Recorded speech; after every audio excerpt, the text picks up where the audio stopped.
நடிகர் விஜய் தொடங்கியுள்ள தமிழக வெற்றிக் கழகம் நிர்வாகிகள் நியமனத்தில் மும்முரமாக இருந்து வருகிறது. தாவேகா தொடங்கப்பட்டு முதலாம் ஆண்டு நிறைவு பெற உள்ள நிலையில் அடுத்தடுத்து மாவட்ட செயலாளர்கள் நியமனம் மேற்கொள்ளப்பட்டு வருகிறது. ஏற்கனவே 38 மாவட்ட செயலாளர்கள் நியமனம் தொடர்பான அறிவிப்பு வெளியாகியது. அந்த 38 பேரில் பெரிதாக தெரிந்த முகங்கள் இல்லாததால் 2026 தாவேகா எதிர்பார்க்கும் ரிசல்ட் கிடைக்குமா என்ற சந்தேகம் ஏற்பட்டது. இருந்தாலும் பனையூரில் உள்ள கட்சி அலுவலகத்தில் நடிகர் விஜய் தொடர்ச்சியாக நிர்வாகிகளுடன் ஆலோசனை மேற்கொண்டு வருகிறார். அதேபோல் தாவேகாவில் ஒரு நபருக்கு ஒரு பொறுப்பு என்ற விதிகள் கடைபிடிக்கப்பட்டு வருவதாகவும் தகவல் வெளியாகியது.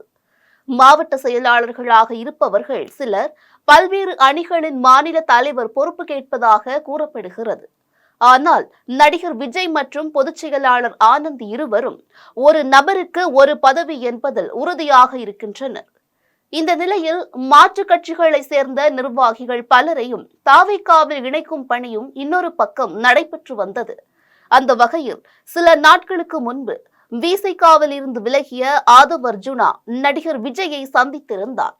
இந்நிலையில் இன்று மீண்டும் பனையூரில் உள்ள தாவேகா அலுவலகத்திற்கு வந்த ஆதவ் அர்ஜுனாவை பொதுச் செயலாளர் ஆனந்த் கட்டியணைத்து வரவேற்று அழைத்து சென்றார்.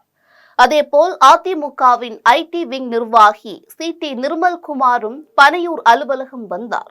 இருவரும் விஜய் முன்னிலையில் இன்று தாவேகாவில் இணைந்தனர்.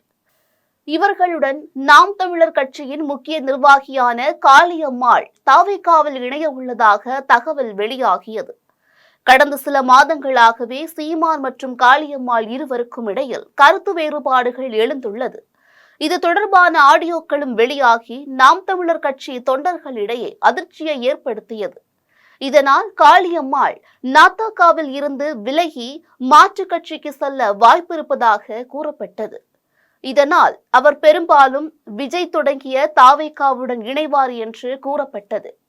ஏற்கனவே நாத்தாக்காவில் முக்கிய நிர்வாகியாக உயர்ந்துள்ள அவர் விஜயுடன் இணைந்தால் அவருக்கு முக்கிய பொறுப்பு அளிக்கப்படலாம் என்று எதிர்பார்க்கப்பட்டது.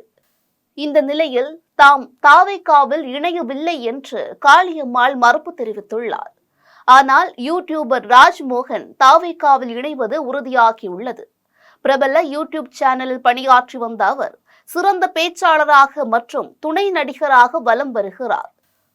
பல்வேறு மேடைகளிலும் தமிழில் பேசி அசத்தியுள்ள ராஜ்மோகன் தாவேகாவின் முக்கிய பேச்சாளராக இருப்பார் என்று எதிர்பார்க்கப்படுகிறது. உடனுக்குடன் அப்டேட் தெரிந்து கொள்ள ஜெம் டிவி தமிழ் ஆப்பை இன்ஸ்டால் செய்யவும்.